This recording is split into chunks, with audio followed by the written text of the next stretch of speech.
যুবকগুলো ফেসবুকে পোস্ট দেয়, আল্লাহ সৌদি আরবের গরম দিছ, সৌদি আরবের মতো চার বউ দিও। আমি একটু ওয়াজ পরে করি, আপনারা রাখেন না, মুরব্বী যারা আছে। আমি জনগণের প্রতিনিধি তো, জনগণরা সাইজ করতে আমার ভালো লাগে খুব। ওয়াজ করবে কুয়াকাটা হুজুর। এদেশের পোলাপান ওই যে হাতে ডইলা খায়, নাম কওয়ার দরকার নেই আমার। আমি একটারে ধরাই দিছি আমার এলাকার থেকে, কিছুদিন পরে ছুটে আসছে, এসে বাজারে ঘুরে আর কয় খাই একটু লতা পাতা, এইটা নিয়ে হুজুরের এত মাথা ব্যথা। লতা পাতা খায় বলে এটা।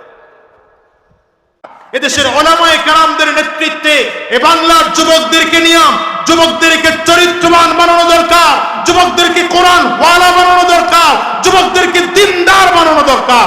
যুবকরা আলেমদের কাছে গিয়া গুনাহ কামা করলে অটোমেটিক গরম কমে যাবে, ঠিক না? এখন তো বৃষ্টির নামাজের দোয়া করলেও বৃষ্টি হয় না, হবে কি কইরা? হবে কি করে? পেছনে যারা দাঁড়ানো সব হারাম করবে। রাগ করেন না, রাগ করেন না।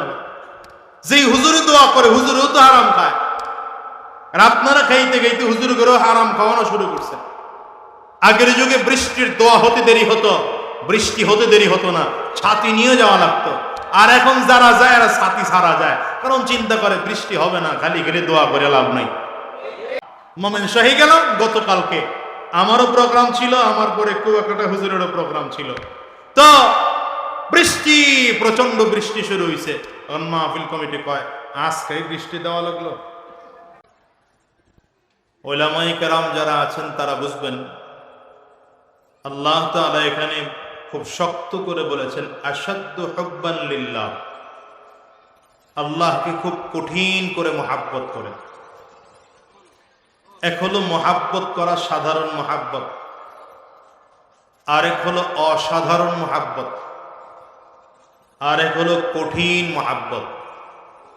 মহাব্বতের ধরন আছে।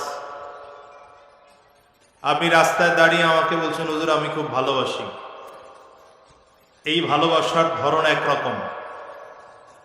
আর একটা হুজুর আমি আপনাকে খুব স্পেশাল ভালোবাসি, এই মহাব্বতের ধরন আর এক রকম। আর একটা হলো হুজুর আমি আপনাকে জীবনের সব থেকে বেশি ভালোবাসি। বলেন তিনোটা ভালোবাসা একরকম না ব্যবধান আছে? আল্লাহ তাআলা বলেছেন ঈমানদার কারা? যারা আমি আল্লাহকে সব থেকে বেশি ভালোবাসি। আল্লাহ তাআলা ক্লিয়ার করে বলেছেন ঈমানদাররা আমি আল্লাহকে খুব কঠিন মহাব্বত করে।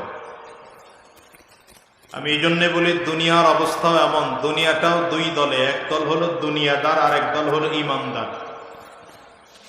দুনিয়াদার যারা, এরা কেউ সম্পদের পাগল, কেউ টাকার পাগল, কেউ ক্ষমতার পাগল, কেউ সম্মানের পাগল, কেউ গাড়ি বাড়ির পাগল, কেউ আবার সুন্দরী নারীর পাগল।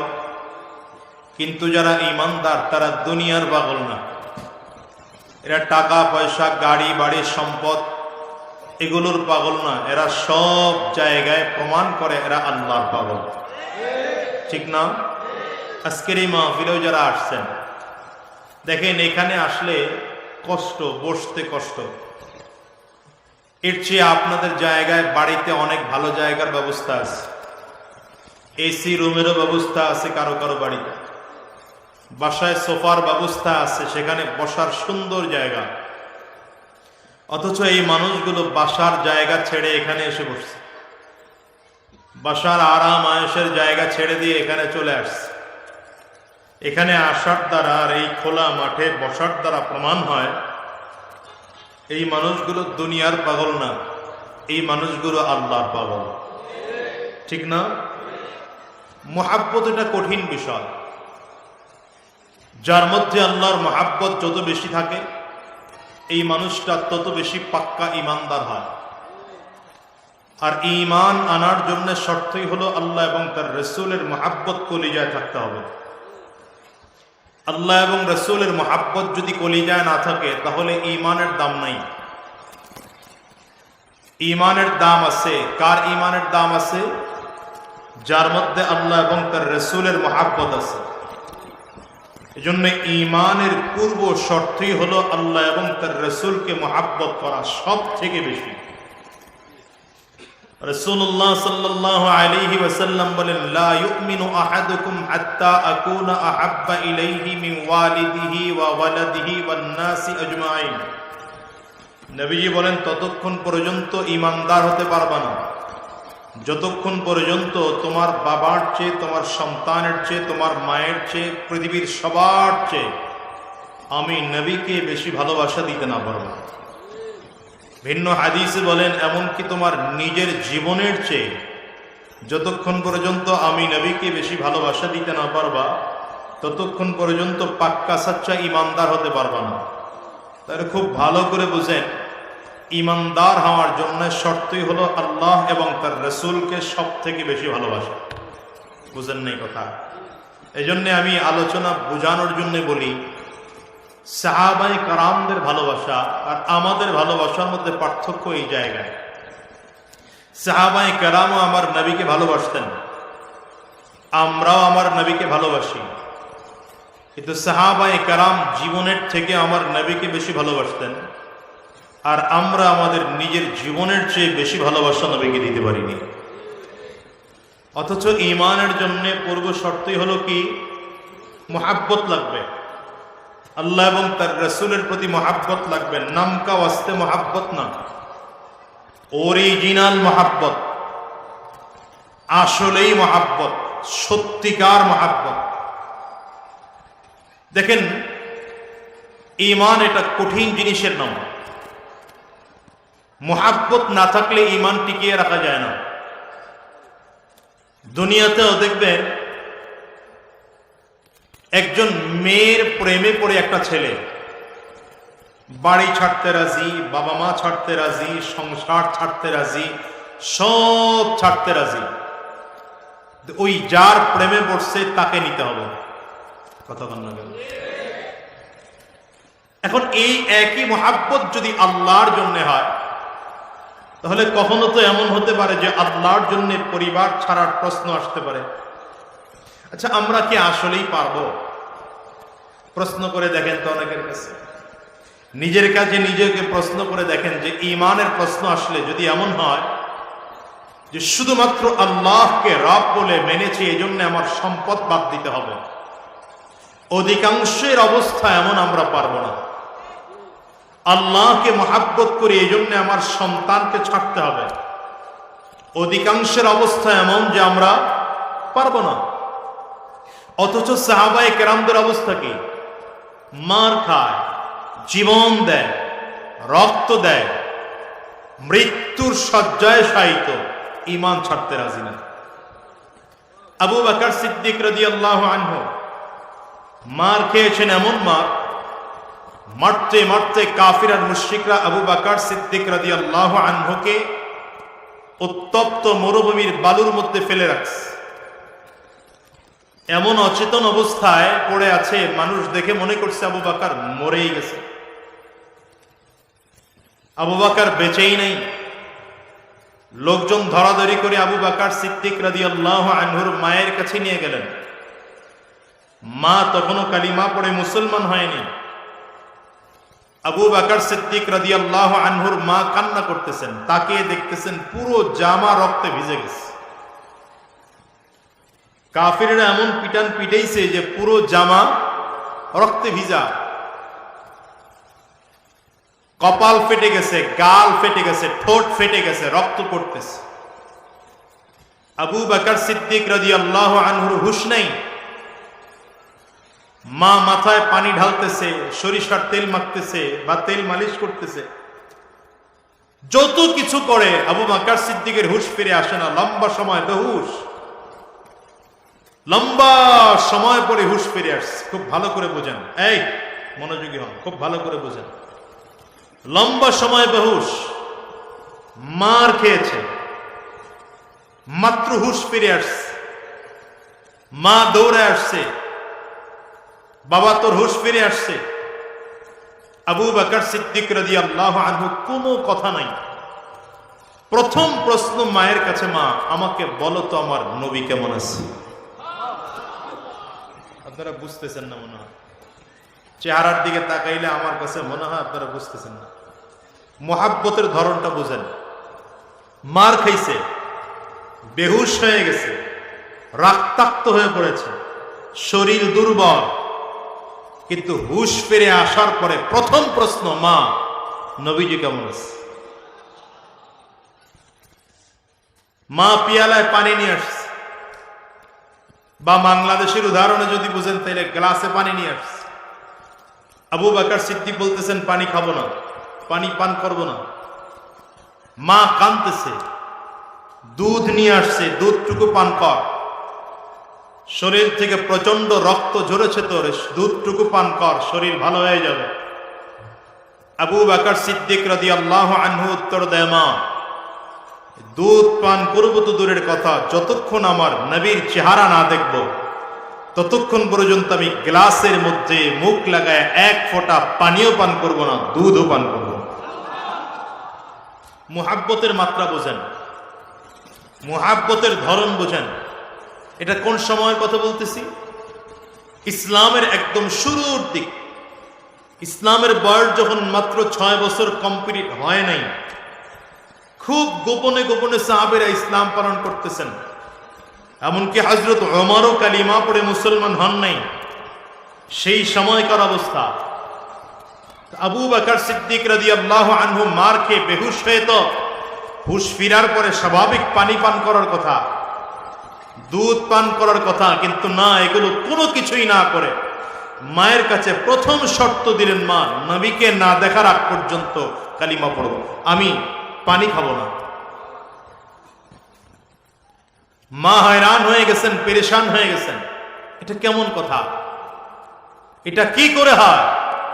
তো আবু বকর সিদ্দিক বলেন, এটাই হয় কারণ দুনিয়াতে আমার কাছে 3টা জিনিস সব থেকে প্রিয়, আর এর মধ্যে প্রথম নম্বর প্রিয়, আন-নাজরু ইলা ওয়াজহি রাসূলিল্লাহ, আন-নাজরু ইলা ওয়াজহি রাসূলিল্লাহ। মসজিদ নববীতে রাসূল আরবি সাল্লাল্লাহু আলাইহি ওয়াসাল্লাম বসা, সাহাবায়ে কেরামদেরকে লক্ষ্য করে রাসূল আরবি সাল্লাল্লাহু আলাইহি ওয়াসাল্লাম বলেন, সাহাবীরা, দুনিয়াতে যত কিছু আছে সব কিছুর মধ্য থেকে আমি নবীর কাছে 3টা জিনিস সব থেকে প্রিয়। আবু বকর সিদ্দিক রাদিয়াল্লাহু আনহু লাফ দিয়ে দাঁড়িয়েছেন, পয়গম্বর আপনার কাছেও যেমন করে 3টা জিনিস প্রিয়, আমি আবু বকরের কাছেও 3টা জিনিস প্রিয়। কয়টা? এর মধ্যে 1 নম্বর প্রিয়, আন-নাজরু ইলা ওয়াজহি রাসূলিল্লাহ, পয়গম্বর আপনার সুন্দর চেহারাটার দিকে তাকিয়ে থাকা আমার কাছে সব থেকে প্রিয়। 2 নম্বর, ইনফাকু মালি আলা রাসূলিল্লাহ, আমার যত সম্পদ আছে আপনার জন্য খরচ করা আমার কাছে বড় প্রিয়। 3 নম্বর, পয়গম্বর আমার একটা বাচ্চা মেয়ে আছে, নাম তার আয়েশা, মাত্র 6 বছর বয়স। আমার বারবার করে মনটায় চায় আমার আয়েশাকে আপনার কাছে বিয়ে দেব। এই 3টা জিনিস সব থেকে আবু বকরের কাছে প্রিয়। আবু বকর সিদ্দিক রাদিয়াল্লাহু আনহুর 3 নম্বর প্রস্তাব শুনে আমার নবী চুপচাপ করে বসা আছেন। হ্যাঁ বলেন না, নাও বলেন না, কি বলবেন আমার নবী? হ্যাঁ বললেও সমস্যা, না বললেও সমস্যা। যদি আমার নবী হ্যাঁ বলেন তাইলে মাত্র 6 বছর বয়সে একটা বাচ্চা মেয়েকে আমার নবীর বিয়ে করা লাগে, সেটা সম্ভব না।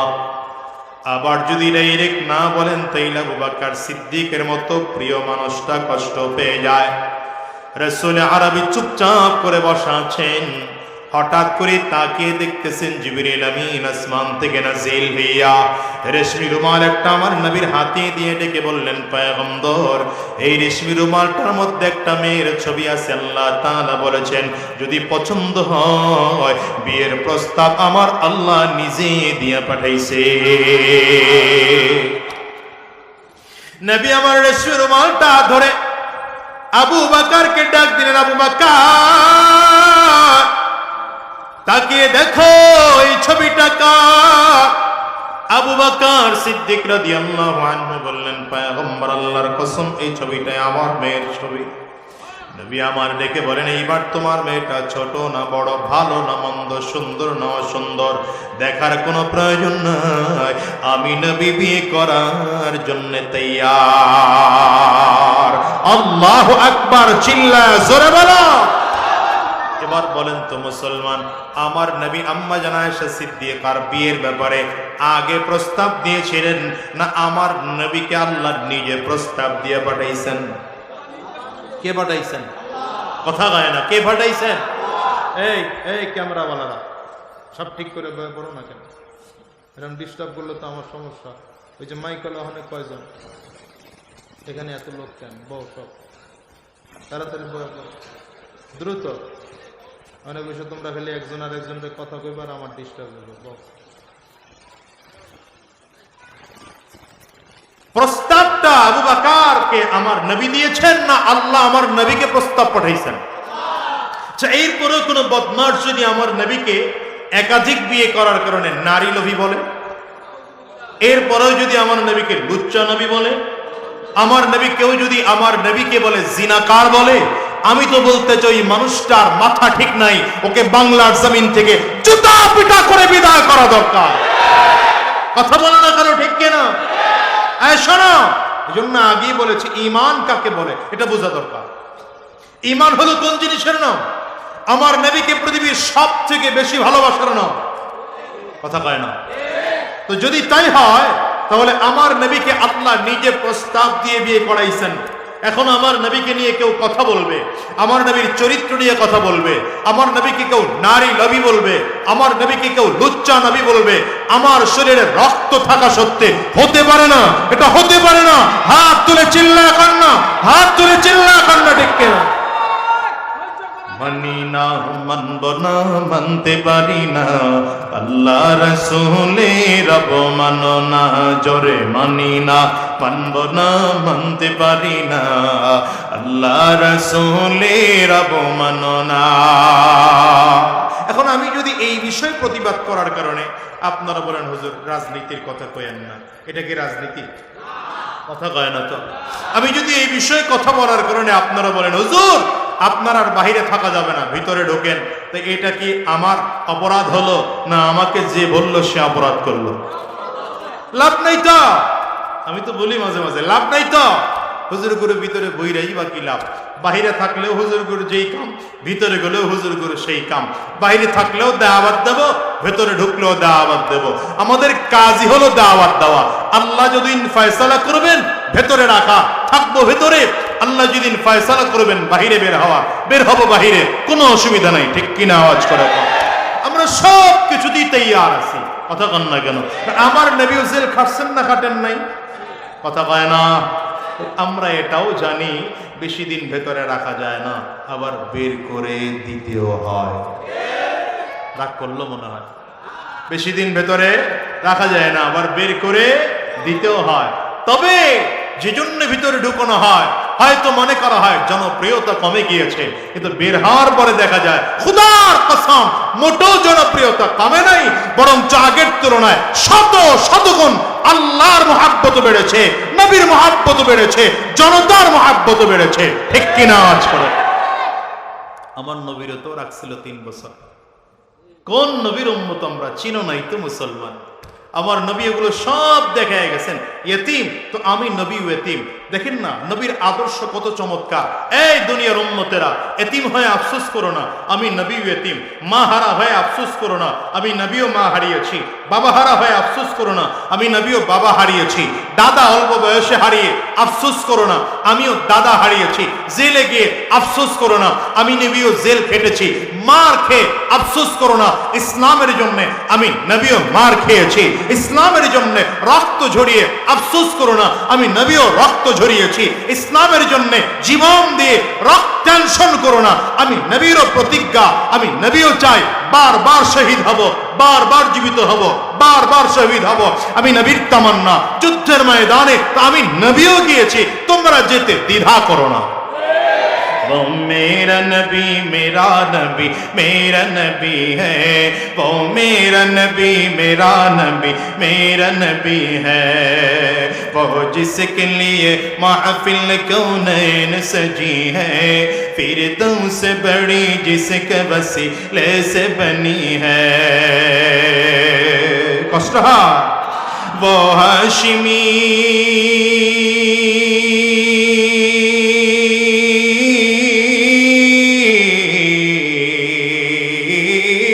वो हाशिमी मक्की मदनी युल अरबी है, वो मेरा नबी मेरा नबी मेरा नबी है, वो मेरा नबी मेरा नबी मेरा नबी है।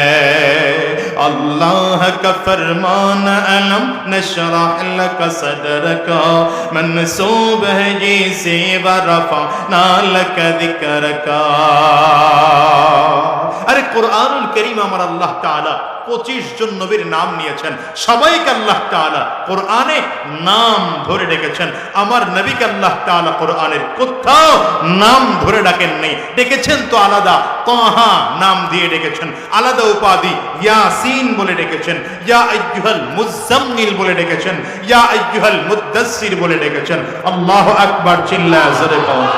এই জন্য বলি যুবক, নেতাই চিনো নাই, নেতাই চিনো নাই। নেতা বানাইছে এমন একটারে, নেতার মুখেও দাড়ি নাই, তোমার মুখেও দাড়ি নাই। নেতারও সুন্নতি পোশাক নাই, তোমারও সুন্নতি পোশাক নাই। নেতার মাথায়ও টুপি নাই, তোমার মাথায়ও টুপি নাই। নেতাও নামাজ পড়ে না, তুমিও নামাজ পড়ো না। নেতা সুদ খায়, তুমিও সুদ খাও। নেতা ঘুষ খায়, তুমিও ঘুষ খাও। নেতা আরাম রাস্তায় চলে, তুমিও আরাম রাস্তায় চলো। নেতা জিনাখোর, তুমিও জিনাখোর। নেতা দেশদ্রোহী, তুমিও দেশদ্রোহী। নেতা ইসলাম বিদ্বেষী, তুমিও ইসলাম বিদ্বেষী। তোমার নেতাও জাহান্নামী, তুমিও জাহান্নামী। তুমি যদি আমার নবীকে নেতা বানাইতা, তুমি যদি আমার নবীকে আইডল বানাইতা, তুমি যদি আমার নবীকে আইকন বানাইতা, তাইলে আমার নবীর মাথায় টুপি ছিল। মুসলমান, তোমার মাথায় টুপি থাকতো। আমার নবীর সুন্নতি পোশাক ছিল, তোমার পোশাকটাও সুন্নতি হতো। আমার নবী 5 ওয়াক্ত নামাজ পড়েছেন, তুমিও 5 ওয়াক্ত নামাজ পড়তে। আমার নবী সুদ খান নাই, তুমি সুদ খেতে না। আমার নবী ঘুষ খান নাই, তুমি ঘুষ খেতে না। আমার নবী হারাম রাস্তায় চলেন নাই, তুমি হারাম রাস্তায় চলতে না। মুসলমান, হাত তুলে চিল্লায় বলেন ঠিক কিনা? এই জন্য বলি নেতা টেতা সব বাদ দিয়া আমার নবীকে নেতা বানাও। দুনিয়ার সব নেতা বাদ দিয়া নেতা বানাইলে কারে বানাবো? কথাই কয় না। কারে বানাবো? তোমার নেতা আমার নেতা। এই স্লোগানটা জানেননি আপনারা? বলেন, তোমার নেতা আমার নেতা বিশ্ব নবী মুস্তাফা। পারবেন নবীর জন্য একটা স্লোগান দিতে? আমরা সবাই রাসূল সেনা। নারায়ণগঞ্জের মানুষ এই স্লোগান জানে? মাশাআল্লাহ, কাশি দেন, গলা ক্লিয়ার করে। আরে কাশিও দিতে জানে না, ভালো করে কাশি দেন। এবার 2 হাত টান টান করে উঁচা করেন, ভালো করে উঁচা করেন। ডানে আর বামে তাকায় দেখেন হাতকে তুলে নেই, ধরে মহাব্বত করে হাতটা তুলে দেন। হ্যাঁ, ভালো করে মহাব্বত করে হাতটা তুলে দেন। মাশাআল্লাহ মাশাআল্লাহ, হাতগুলো মুঠ করেন, ঝাঁকি দেন, জোরে সোরে ঝাঁকি দেন। মাশাআল্লাহ। এবার কণ্ঠের যতটুকু আওয়াজ আছে পুরোটা আওয়াজ ছেড়ে দিয়ে একটা তাকবীর হবে। মুসলমান রেডি? আওয়াজই তো পাই না। রেডি? হ্যাঁ মুসলমান রেডি তো? গলা কাশি দিছিলেন? কাশি দেন তো, ভালো করে একটা কাশি। মাশাআল্লাহ। এবার কণ্ঠের পুরোটা আওয়াজ ছেড়ে দিয়ে একটা তাকবীর হবে। মুসলমান রেডি? নারে তাকবীর। না, পোষাইলো না, আওয়াজ পোষাইলো না, আরো জোরে লাগবে। নারে তাকবীর। 2 হাত ভালো করে উঁচা করে। আইল স্বামী চলবে না, ওই যে হাত তুলে নাই, তাকায় তাকায় দেখতেছি। হ্যাঁ, 2 হাত ভালো করে। নারে তাকবীর। তোমার নেতা আমার নেতা বিশ্ব নবী মুস্তাফা। আমরা সবাই রাসূল সেনা, ভয় করি না বুলেট বোমা। নারে তাকবীর। কোরআন সুন্নাহর আলো, কোরআন সুন্নাহ যেখানে, আলেম উলামা যেখানে, পীর বুজুর্গ যেখানে, সুদ ঘুষ যেখানে। কি কয়? নাই তো, ভালো করে নাই তো। আপনাদের এলাকায় সুদখোর আছে? কয়খান আছে? ঘুষখোর, খোর, ক্যাসিনো খোর, সবই তো আছে, সব আছে। এই কথা হয় না? আছে ভাই, আছে আছে অনেক কিছুই আছে। অফিসে ঘুষ আছে, দেওয়ারও মানুষ আছে। দুর্নীতির শীর্ষে আছে, আর কে মোরা চাই রে। ও দেশের ভাই রে, বল না কোথায় যাই রে। একটু শান্তি বলো কোথায় গিয়ে পাই রে। বাজারটা গরম আছে, যাবেন না মাছের কাছে।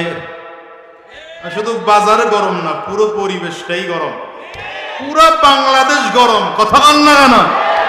গরম গরম গরম তো জনগণ গরম, সরকার গরম, পুলিশ গরম, আর্মি গরম, এখন কয় দেশের আবহাওয়াও গরম।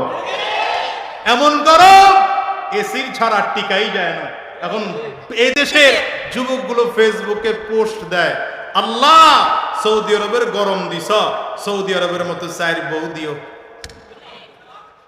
কবল পোড়া, তুই রাখতে পারবি? সৌদি আরবের মানুষের মতো তোর জীবন, তুই জীবনটারে ওই লতা পাতা খায়া ধ্বংস করে ফেলাইছস। মা আসতে কয়খান এরা? আমি একটু ওয়াজ পরে করি, আপনারা রাখেন না, আবার মুরব্বী যারা আছে। আমি জনগণের প্রতিনিধি তো, জনগণরা সাইজ করতে আমার ভালো লাগে খুব। ওয়াজ করবে কুয়াকাটা হুজুর।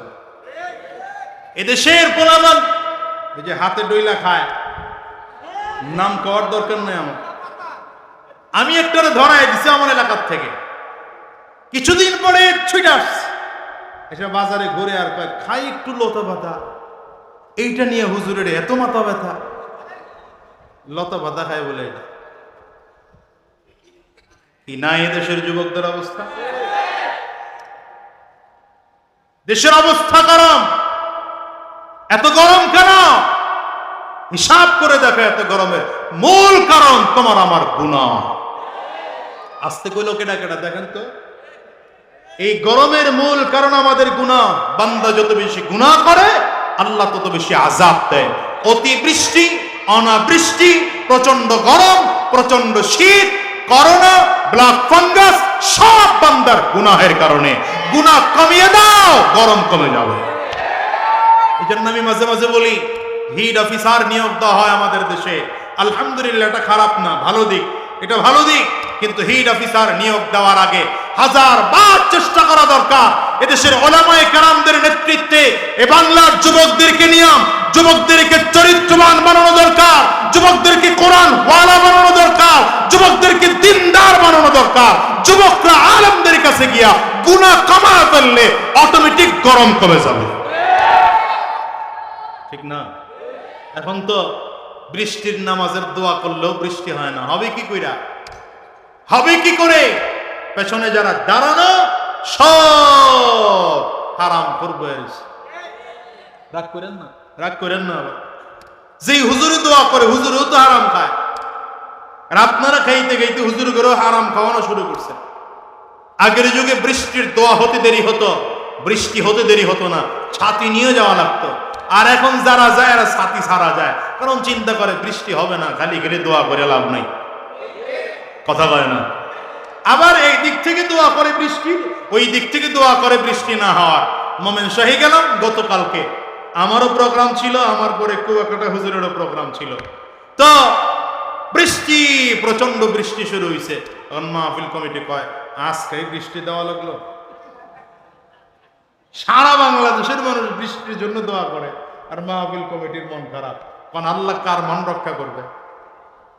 হ্যাঁ, মাঝখানে বৃষ্টি একটু থামলো, আমি 15-20 মিনিট কথা বললাম, এরপরে কুয়াকাটা হুজুর উঠছে, উঠছে তো বৃষ্টি শুরু। ভাই এই শুরু করা লাগলো এখনই।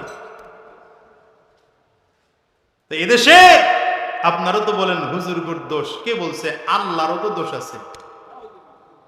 নাউজুবিল্লাহ, তো কেউ বলে। আমি কি লেগে কইলাম আল্লাহর দোষ আছে? আপনি আল্লাহ তাআলার ফয়সালা মানতে পারতেছেন না। বৃষ্টি বেশি হইলে কয় আল্লাহর এত বৃষ্টি দেওয়া লাগে, বৃষ্টি কম হইলে কয় আল্লাহ বৃষ্টি দিতে পারে না, রোদ বেশি হইলে কয় এত রোদ দেওয়া লাগে, মেঘ হইলে কয় সারা জীবন মেঘের নিচেই থাকবো। তো সব কাজেই তো আল্লাহর উপরেও মানুষ প্রশ্ন তোলে, তো বান্দার কাজে প্রশ্ন তুলবে না কেন? ঠিক কিনা? মুসলমান, যে কথা বলছিলাম, তাইলে মুহাব্বত এটা কঠিন বিষয়। মুহাব্বত করব তো আল্লাহ এবং রাসূলকে জীবনের সবথেকে বেশি মুহাব্বত করব, ঠিক কিনা? এই জন্যই তো হযরত বিলাল হাবশী রাদিয়াল্লাহু আনহুকে উমাইয়া শুধু ঈমান আনার অপরাধে মেরেছে। অপরাধ কি? ঈমান। অপরাধ আর কিছু না। ওয়ামা নাকামু মিনহুম ইল্লা আন ইউমিনু বিল্লাহিল আজিজিল হামিদ।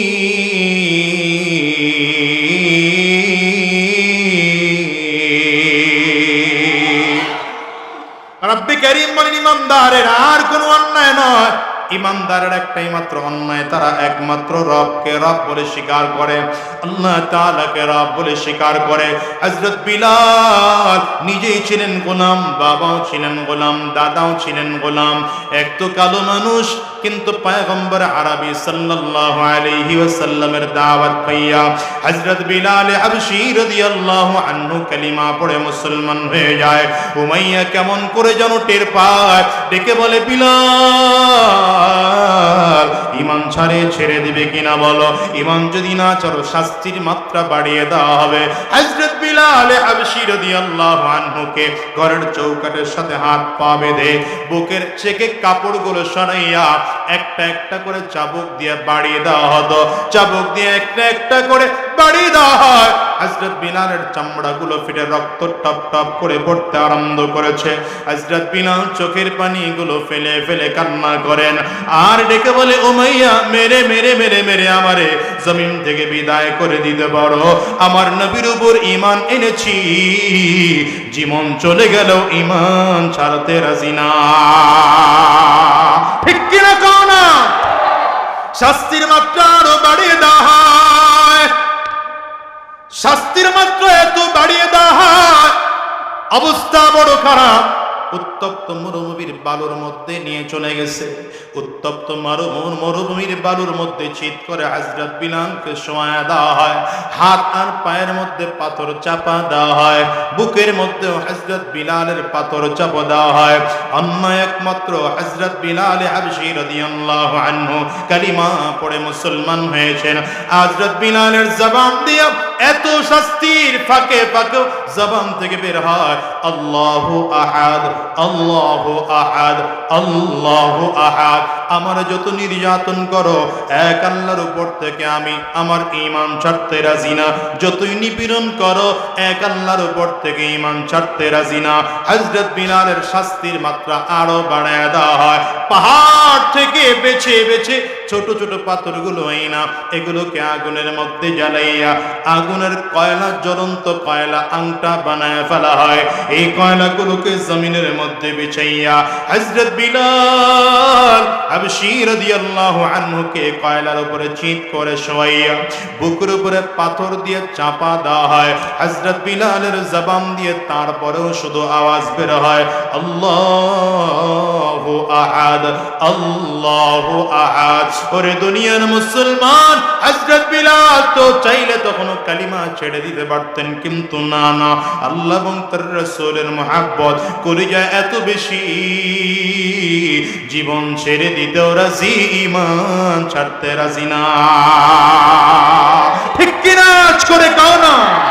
নবী কা लब पर जो जिक्र है बे मिसाल आया, कमाल आया, जो हिजरे तैबा में याद बन कर ख्याल आया, कमाल आया। কষ্ট হয়, আরে বৃষ্টি আসে না, খালি দম খাইতেছে, এতে এত ভয় আপনার? ডাইনে তাকায়, বামের তাকায়, উপরে তাকায়, নিচে। তো যুদ্ধের ময়দানের গুলি শুরু হইলে করবেন কি মিয়া? টেনশন নাই তো, বিশাল মসজিদ পাশে আছে। যদি বৃষ্টি ওই পরিমাণ নামে যে মাঠে বসাই যায় না, তো আমি তো আপনার করে সহমিত্রে ঢুকবো, টেনশন করেন কেন? কথা বলেন, এত ডানে বামে তাকানোর কি আছে? সোজাই দিকে তাকান। এই দৌড়াদৌড়ি লাগাই দিস, এই এত বৃষ্টি দেখে অবস্থা খারাপ। হোক না বৃষ্টি, আল্লাহ বৃষ্টি দিচ্ছেন, আল্লাহর রহমত। কথা কয় না? মাহফিল কমিটির মন বেজার হয়ে যায় বৃষ্টি হইলে। কেন? আমার কাজ আমি করছি, বান্দার কাজ বান্দা করছে, আল্লাহর কাজ আল্লাহ করতেছেন, ঠিক না? আমাদের কাজ ছিল মাহফিলের আয়োজন করা, ঠিক কিনা? এখন আল্লাহ ভালো জানেন বান্দার জন্য মাহফিল ভালো না বৃষ্টি ভালো। আল্লাহর ফয়সালা আল্লাহ করবে। আল্লাহ যদি জানা করে ভিজাইতে ভিজবো না। এখন ঠিকের গড় ধরে হইল না। আয় কথা কন না কেন? ঠিক আছে তো ইনশাআল্লাহ? হাত তুলেন দেখি কারা তৈয়ার আছে। বৃষ্টি দেখে পাগল হয়ে গেছেন গামিয়া। ফোঁটা পড়া শুরু হয় নাই, মাত্র শামিয়ানাও ভিজে নাই, এখনই পাগল হয়ে গেলেন গা। তো আপনাদের নিয়ে ওলামায়ে কেরাম কি স্বপ্ন দেখতেছে? আপনাদেরকে নিয়ে তো ওলামায়ে কেরাম স্বপ্ন দেখে। আস্তে কয়তো আর আস্তে কয়তো, জোরে বলেন ঠিক কিনা? কি স্বপ্ন দেখে? ওলামায়ে কেরাম এই জাতিকে প্রস্তুত করতে চায়। ওলামায়ে কেরাম চায় এমন একটা জাতি তৈয়ার হবে যেই জাতি 24 ঘন্টা প্রস্তুত থাকবে। ওলামায়ে কেরাম যখন ডাক দিবেন ইসলাম রক্ষার জন্য, দেশ রক্ষার জন্য, কোরআন রক্ষার জন্য, মসজিদ রক্ষার জন্য, মাদ্রাসা রক্ষার জন্য, দেশ রক্ষার জন্য, দ্বীন ঈমান হেফাজতের জন্য ওলামায়ে কেরামদের নেতৃত্বে রক্ত দেওয়ার প্রয়োজন হলে রক্ত দিতে প্রস্তুত থাকবে। এই জাতির জীবন দেওয়ার দরকার হলে জীবন দিতেও তৈয়ার থাকবে। হাত উঁচা করে চিল্লা কাও ডেকে না। তাকবীরও শিখাইতে পারলাম না আপনাদের। নারায়ণগঞ্জের মানুষের ইতিহাস পাল্টায় দিতে হইব। নারায়ণগঞ্জ সকল আন্দোলনের মূল। এখন দেখি নারায়ণগঞ্জের ইতিহাস পাল্টায় পালাইতে হবে। নারায়ণগঞ্জ থেকে তাকবীরের আওয়াজ এত আস্তে মানায় না। ভালো তাকবীর দিতে পারেন এমন একটা যুবক দেখে দাঁড়ায় তাকবীর দাও তো মিয়া। ও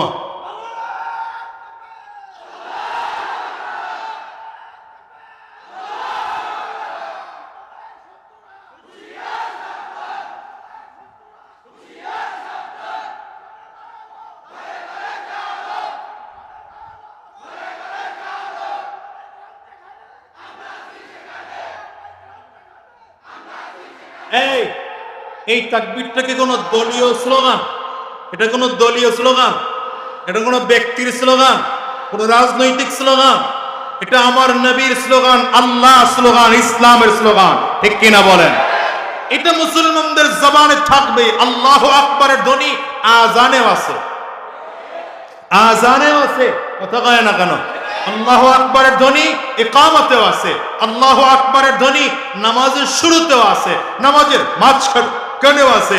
রুকুতে যাবেন এখানে আল্লাহু আকবারের আওয়াজ আছে, আবার সাজদায় যাবেন এখানে আল্লাহু আকবারের আওয়াজ আছে, সাজদার থেকে দাঁড়াবেন এখানে আল্লাহু আকবারের আওয়াজ আছে। তো আল্লাহু আকবার যতদিন জমিনে সূর্য থাকবে আল্লাহু আকবারের আওয়াজও থাকবে। চিল্লা কাও ঠিক কিনা?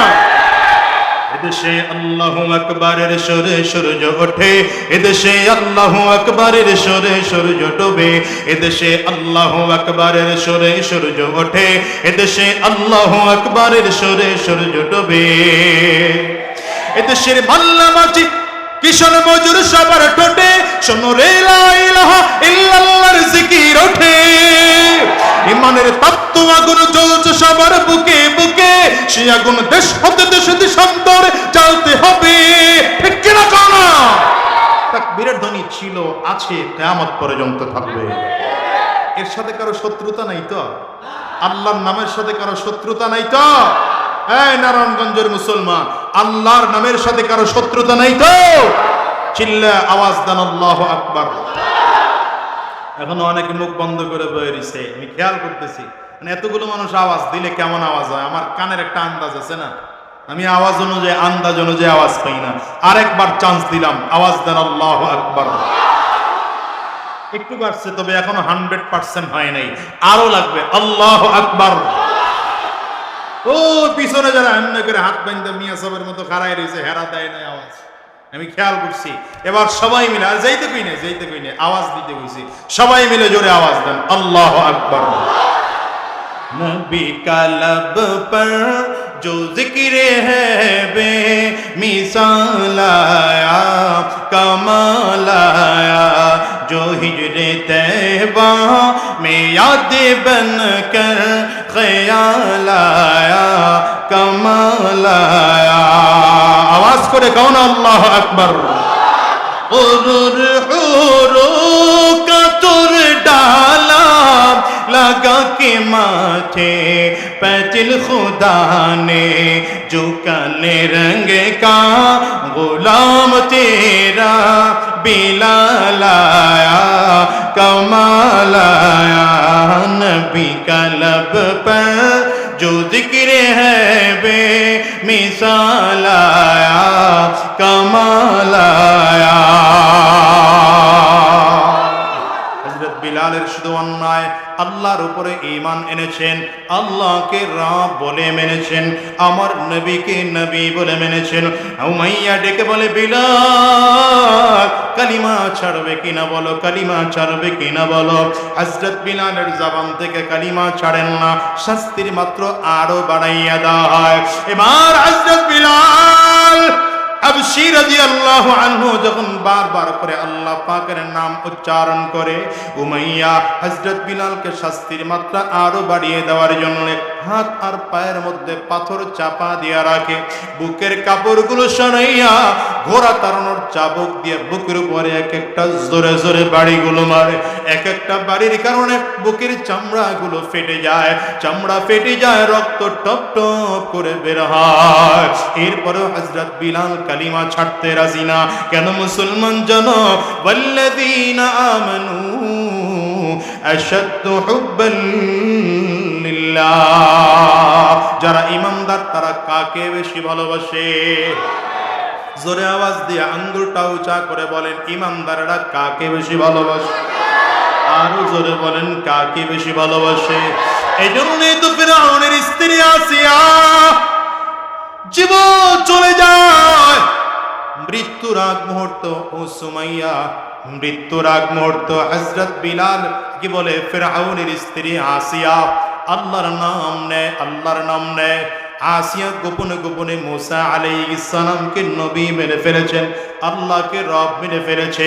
ফিরআউন টের পায় না, হঠাৎ করে ফিরআউন টের পেয়ে গেল, ডেকে বলে আসিয়া আমাকে রব মানো না তুমি?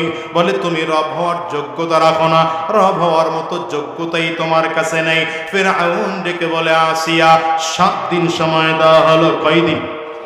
7 দিন সময় দিলাম, 7 দিনের মধ্যে সিদ্ধান্ত নিয়ে আমারে জানাইবা আমাকে রব মানবা কিনা, না তোমার আল্লাহকে রব মানবা।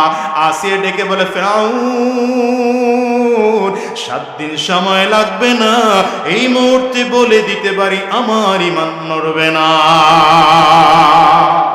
ঈমানের পরীক্ষা কাকে বলে? ঈমানের পরীক্ষা। আসিয়ার ঈমান এত মজবুত কেন? কিতাবে লেখা আসিয়ার ঈমান এত মজবুত হওয়ার কারণ হলো ওই ফিরআউনের ঘরে আরেক দাসী ছিল, ওই দাসীর 3 বাচ্চা একসাথে জবাই করে তেলের মধ্যে ফেলে ফিরআউন চোখের সামনে দেখছে। দেখা যে পরিস্থিতি আসছে, ওখান থেকে আসিয়ার ঈমান আরো পাক্কা হয়েছে। ফিরআউনের ঘরে এক দাসী ছিল, মাশিদা তার নাম। এই মাশিদা গোপনে গোপনে পয়গম্বর মুসা আলাইহিস সালামকে নবী মেনে ফেলছেন, আল্লাহকে রব মেনে ফেলাইছেন। আল্লাহু আকবার জোরে বলা যাবে? আর একটু বাড়ানো যায়? তো এই মাশিদার কাজ ছিল, ফিরআউনের এক মেয়ে ছিল, নাম এই ফিরআউনের মেয়ের চুল আশ্রয় দেওয়া। দায়িত্ব কি? কথা পায় না। দায়িত্ব কি? চুল আশ্রয় দেওয়া। চুল চিরুনি করে দিতেছে, তো হাতের থেকে চিরুনিটা নিচে পড়ে গেছে, চিরুনিটা উঠে দিয়ে গিয়ে পড়তেছে বিসমিল্লাহ। কি পড়ে? কথা পায় না। কি পড়ে? এই বিসমিল্লাহকে তো একটা বরকতি দোয়া। আসতে কয় কেন এরা? বিসমিল্লাহ বরকতি দোয়া। যে কোনো ভালো কাজ শুরু করলে বিসমিল্লাহ পড়বেন। ছোট্ট একটা আমল শেখায় দিয়ে গেলাম, যে কোনো ভালো কাজের শুরুতে কি বলবেন? আবার মদ খাওয়ার আগে বিসমিল্লাহ দিয়ে শুরু করেন, চুরি করার আগে বিসমিল্লাহ। কথা কয় না? আমাদের দেশে তো ইনশাআল্লাহ আলহামদুলিল্লাহ এগুলার হিসাব নিকাশ নাই। জিজ্ঞেস কেমন আছেন? কয় ইনশাআল্লাহ ভালো আছে।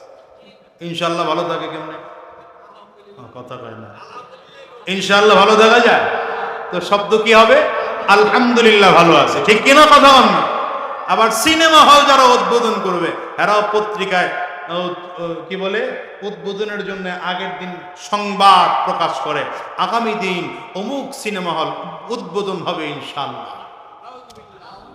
বাড়ি যেয়ে কয়েন নাউজুবিল্লাহ। থাক পাগল, নাউজুবিল্লাহর জায়গাও চিনে না মিয়া, ওয়াজ হইতে এসে চিল্লা এখন নাউজুবিল্লাহ জোরে এখন।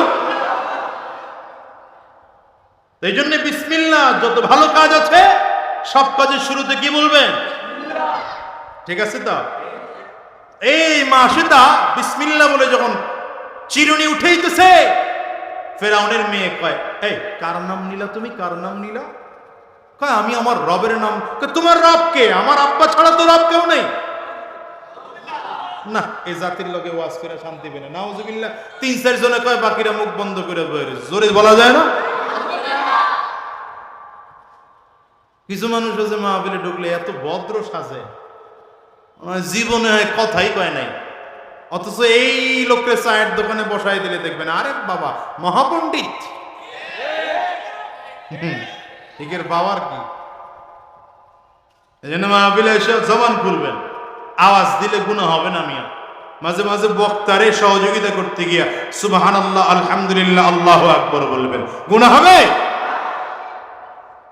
তো এইবার মাসিদা এই বাচ্চা ফেরাউনের মেয়ে গিয়া বলে দিছে, বাবা মাসে তো তোমাকে রব বলে মানে না।